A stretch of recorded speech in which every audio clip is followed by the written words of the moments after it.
Hello friends, welcome to the SNE medical classes. Today we will discuss regarding pattern of inheritance. First we will discuss about what is the pattern of inheritance. Pattern of inheritance क्या होता है कि genetic जो trades हैं वो one generation to another generation जो है वो कैसे करके पास आउट हो रहे हैं. तो पैटर्न ऑफ इनहेरिटेंस क्या है? Pattern of inheritance refers to the different ways in which genetic traits और condition are pass from one generation to the next. ये क्या है?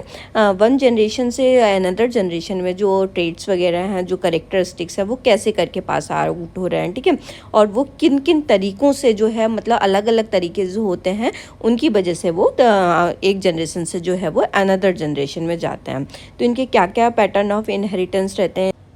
फर्स्ट वन है हमारा autosomal dominant inheritance. Autosomal dominant inheritance क्या होता है?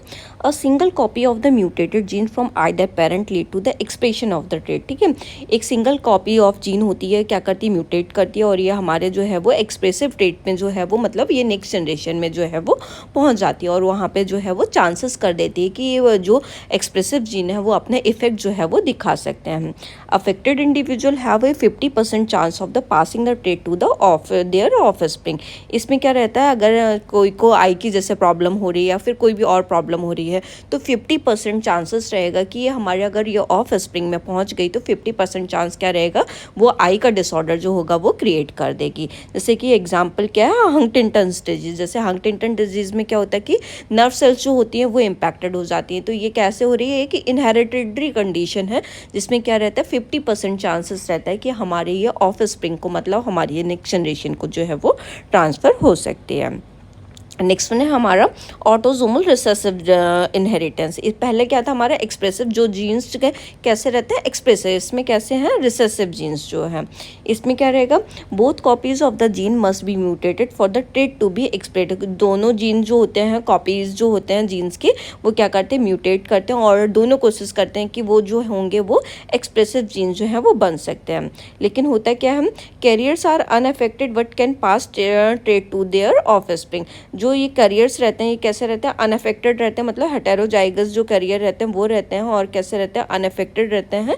लेकिन क्या रहते हैं, ये रिसेसिव रहते हैं, मतलब एक ही को चांस मिलता है कि वो एक्सप्रेसिव होगा. तो ये रिसेसिव होने की वजह से ये क्या करते हैं, अपने ऑफ स्प्रिंग को जो है वो ये ट्रांसफर कर जाते हैं.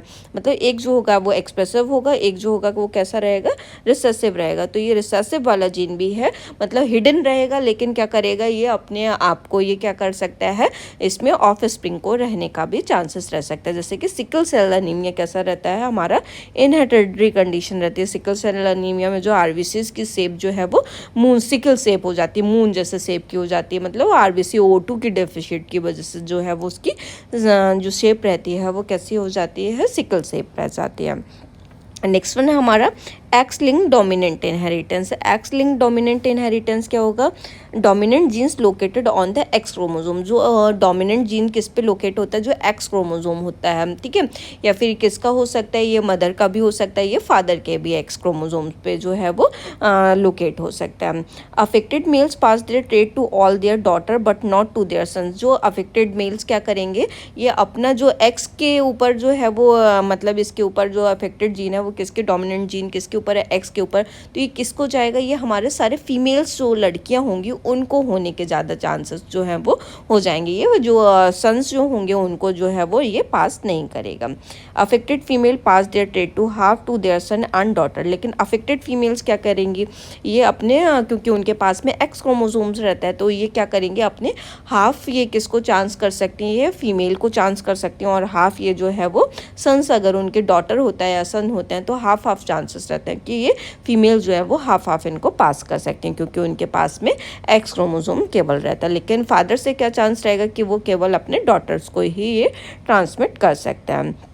For example vitamin D resistant rickets. ठीक है.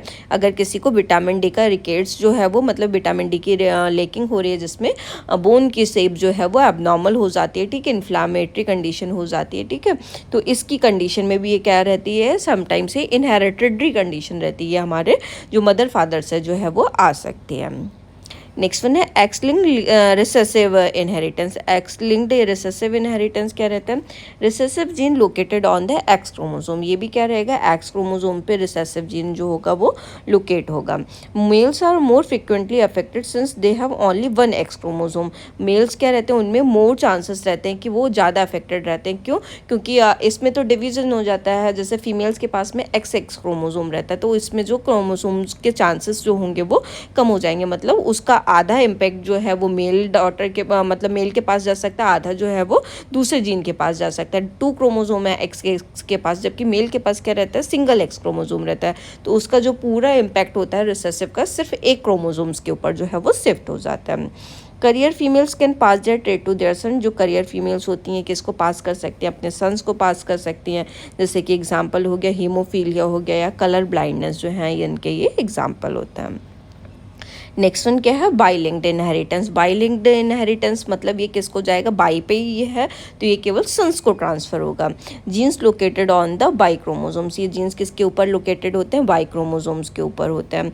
Passed exclusively from fathers to son. ये किससे पास होता है? फादर्स के पास ही क्या रहता है? बाई क्रोमोसोम्स जो है वो रहता है, तो ये किसको जाएगा? सिर्फ सन्स को जो है वो ट्रांसफर होगा, क्योंकि फीमेल्स के पास तो एक्स क्रोमोसोम्स हैं वो रहते हैं। Determine male specific trait. ये क्या डिटरमाइन करता है? ये मतलब क्या किस में आ रहा है? केवल मेल के अंदर जो है, मेल के अंदर रह रहा है और मेल के अंदर जा रहा है। For example baldness and by linked hearing loss. जैसे कि मेल पैटर्न में जैसे क्या होता है? बाल्डनेस, गंजापन जो है वो आ रहा है, और ये किस में? हियरिंग लॉस जो है बाई लिंक्ड में है, और ये हियरिंग लॉस जो है वो मेल को जो है वो ट्रांसमिट हो रही है, आगे जनरेशन में जा रही है। तो ये सिर्फ जो है वो सन्स को मिल रही है। नेक्स्ट वन है हमारा माइटोकॉन्ड्रियल इनहेरिटेंस। माइटोकॉन्ड्रियल इनहेरिटेंस में क्या रहता है? माइटोकॉन्ड्रिया की कोई प्रॉब्लम देखने को मिल सकती है।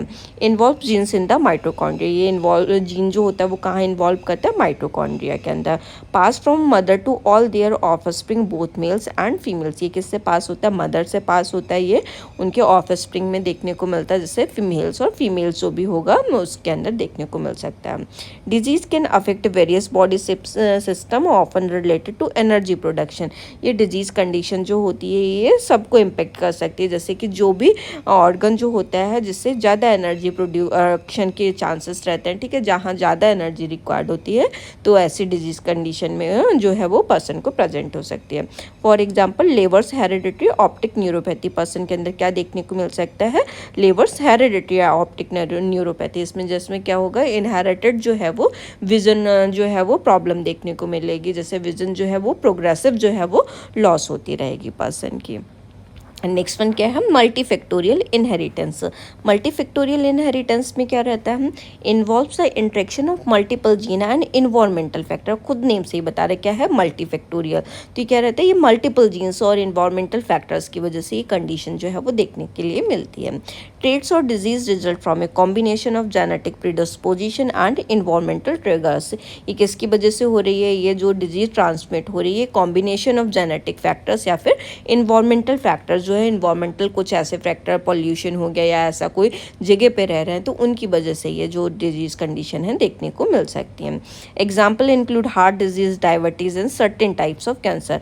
एग्जाम्पल क्या हो गया? हार्ट डिजीज हो गई किसी पर्सन को, ठीक है, डायबिटीज हो गया, या फिर जो है वो certain type of cancer. Cancer का क्या? जैसे कि इन्वायरमेंटल फैक्टर में कैसे कोई ऐसा जो पर्सन है वो एक्सरे वगैरह वाली जगह पे काम कर रहा है, या फिर ऐसे कहीं पे काम कर रहा है जहाँ पे उसको स्किन कैंसर जो है वो होने के बहुत ज़्यादा प्रोन टू। इंडस्ट्रियल एरिया ऐसा है जहाँ पे कंटिन्यूअस जो है वो यूवी रेज का ट्रांसमिशन जो है वो हो रहा है, तो ये क्या करेगा? ये मल्टीफैक्टोरियल इनहेरिटेंस इन्वायरमेंटल फैक्टर जो होगा इसमें मिक्स हो जाएगा, तो ये नेक्स्ट जनरेशन में जाने के चांसेस रह जाते हैं, क्योंकि इसमें क्या होता है? इन्वायरमेंटल फैक्टर और मल्टीपल जीन्स जो होते हैं दोनों का इंट्रैक्शन जो है वो मिक्स होने के वजह से ये नेक्स्ट जनरेशन में चला जाता है।